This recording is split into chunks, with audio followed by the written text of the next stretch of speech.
This is probably the most important slide, and it's the only part of my book that I talk about. E does not equal MC squared. Who's ever taken essay tests? That's the E. Who's ever taken multiple choice tests? It's got to be a lot of you, right? There are two types of multiple choice tests, well, and a mixture of them. There are the very straightforward ones where you memorize the term and you got this, but then the harder ones are the application ones, where it's not just enough to know this. Here's a scenario, how do you apply them? In my class, what I tell my students is, there's no way you can enter my test, come into the room, and miss any of the straightforward questions. You've got to get those, right? If you studied enough, you should be getting all of those right and not be careless.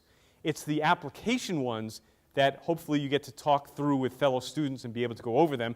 Those are the harder ones to fight through. I want to give you a secret, though, on essay exams. On essay exams, if it's actually writing, whose handwriting is terrible? Yeah, and you got to write fast and you got to get done and stuff. Well, obviously you got to try to write better because your professors have a hard time reading that, but that's not my message. My message is this.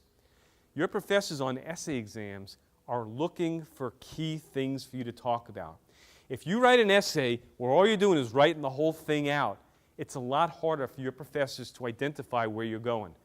I recommend, when you take essay tests, to do it in what I call essay outline format, with bullets and underlining the key terms. This way, they can go through this a whole lot faster and identify this. If you make your professor's life easier by showing them exactly what you need, you don't have to be Melville. You don't have to be Hawthorne. It's not an essay contest. It is getting the material out. So that's probably the most important tip that I want to throw out there.